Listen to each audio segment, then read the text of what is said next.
Email from this homeowner saying she was having a problem with her landscape lighting. So I brought along landscape lighting expert, Mark Piantedosi. Hi, Mark. How you doing, Roger? Good, thanks.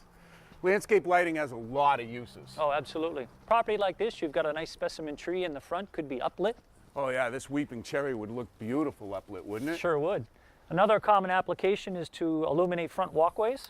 Well, for safety, that's really important. We have a walkway here that runs all the way from the driveway, a series of steps up to the front door. Hi, Amy. Hi, Roger. How are you? Good. So tell me about your problem. Well, here's why I wrote you guys. Our landscape lighting system is pretty old. Our fixtures are pretty wobbly, falling down. Good. No. This one down here has been giving us some problems too. It shorts out when it rains. Well, let's see what we have. You say it's shorting out. First of all, you got a hole in the fixture. That probably is letting water down inside of it. It might account for the shorting out. You got a lot of corrosion happening here. Looks like someone tried to waterproof it using a baggie of some sort. We know it's a line voltage system. And what's that? Well, line voltage system is the same power that you use inside the home. It's 110 volts. We know it's 110 volts for two reasons. Number one, you can see your standard lamp that's here that you would have in the house. And secondly, the cable that's here is line voltage cable. Problem is, this cable here should be encased in conduit, and it should be buried much, much deeper, 18 inches by code. Yeah, that's for safety reasons. So what we're going to do today is we're going to take your line voltage system and turn it into a low voltage system. And what's low voltage? Low voltage system operates off of your 110 volt system that powers your home. We reduce it to 12 volts by use of a transformer. Once you get down to the 12 volt level, it's a much safer operating system. How do we get started? Remove the existing system. We had an electrician come out and kill power to these lights. Oh, so we're safe to dig then? We should be all set. All right, let's see what we got.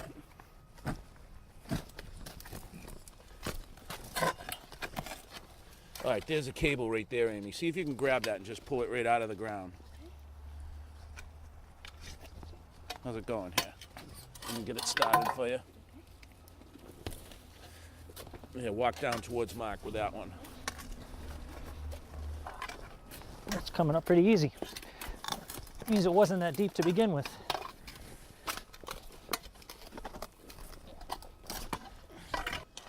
Okay, this one's about ready to come up now. There you go. Amy, take a look at this. There's the base of the light. It was totally broken off, corroded from the base. But now you can take this wire and just see if you can work your way up for me, okay? Boy, I can put the shovel away. Okay, Amy, these are your new fixtures. As you can see, they're copper in construction. The great thing about copper is that it will not rust. The lamps that we're going to use are a little bit different. This was the existing lamp that you had, incandescent lamp. This is the new one we're going to use. Now, is it going to put out as much light as my old fixtures? Absolutely. The great thing about these fixtures, if you turn it upside down, all of this reflective surface takes that light and throws it out and projects it to where we need it to be. This is the heart of the system, the transformer. It takes the 110 voltage and steps it down to 12 volts. Let's get started by mounting that on the house.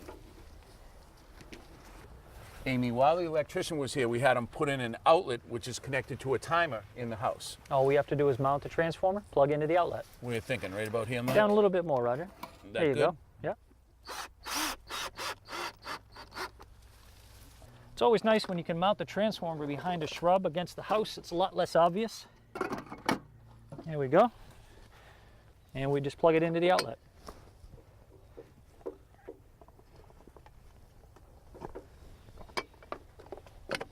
Okay, Amy, we're going to pull the cable out now, try to get an idea of how much we need. Just feed it out down to Roger. All right, Amy, I want that all the way down here because this is where our first fixtures go. Now just drop that along the edge. There you go. Okay, Amy, when we get to the next fixture, we're going to leave a little extra loop so that we can make our connection to the next fixture. Okay. And then we'll do the same thing for the next fixture. How's that? That's great. That's perfect.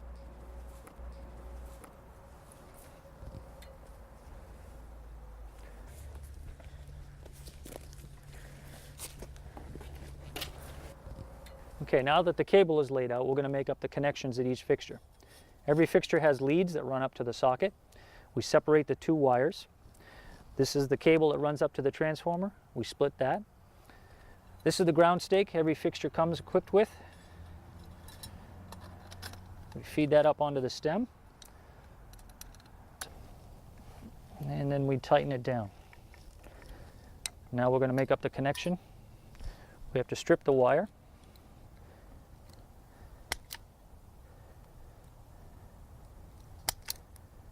These come pre-stripped. I like to make them a little bit bigger.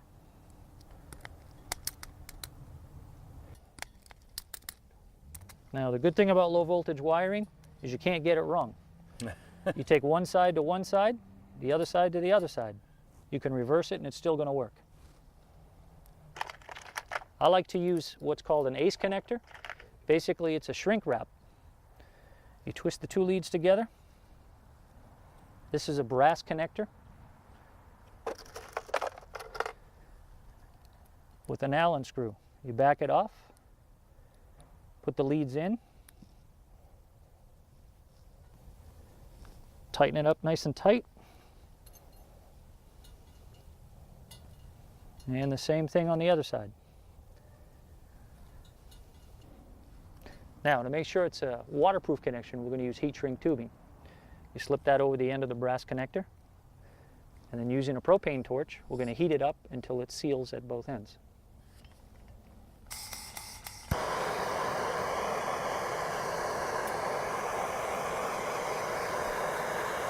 On a cold day, it's kind of nice.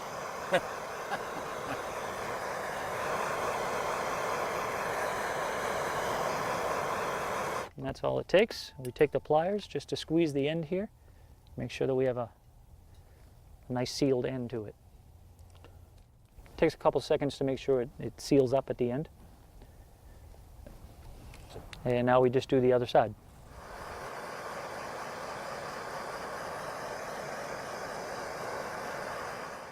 And now I just like to stick the ends back up into the fixture. Makes for a neater installation. Keeps them out of the way. Okay, we're ready to install it. Okay. Okay, Amy, this is the tallest of the three fixtures, and I thought we'd use it at the bottom of the staircase to cast the most amount of illumination on the steps. So pick a spot right about there, and just drive it down into the ground. Don't worry about the cable. Put your hand on top, just that's it, a little bit more, wiggle it a little bit. Push down, there you go, perfect. Okay, Amy, we're just gonna make a trench up to the base of the fixture now, and we'll drop the wire down in there. A little bit more. That's it. Wiggle it back and forth. Perfect. One thing I like to do is add a little bit of extra cable at every fixture. That way in the future, if we have to move the cable, we have plenty of slack in the line and we can do that without having to splice again.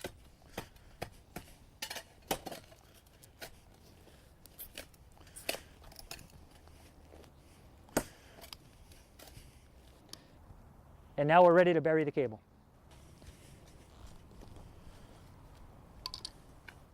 And now we put the lamps into the fixture.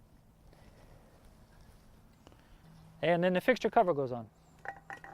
And then we just tighten it up. Okay, this is the cable that runs down to the lights. And we're going to make the connection at the transformer. Again, we're going to split the two leads.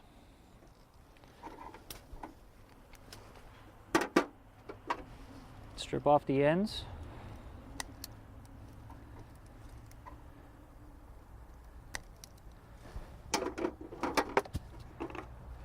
Now we're going to make one connection on the white terminal and one connection on the black terminal. Doesn't matter which one, either way is okay. Twist the ends together, feed it into the terminal, and tighten it down.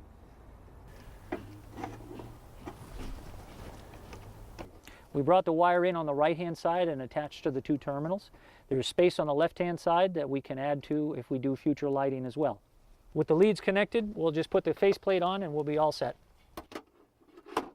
All three fixtures are controlled by a timer inside, but they're also on a switch. You want to hit that for us? Sure. Wow, take a look at this. Wow, these look beautiful. This really dresses up the front of the house. And also you have light at the bottom of the walkway where you never had it before. And now you have a nice, safe walkway. This is great. Thank you so much. Oh, we had a lot of fun. We did. Thank you.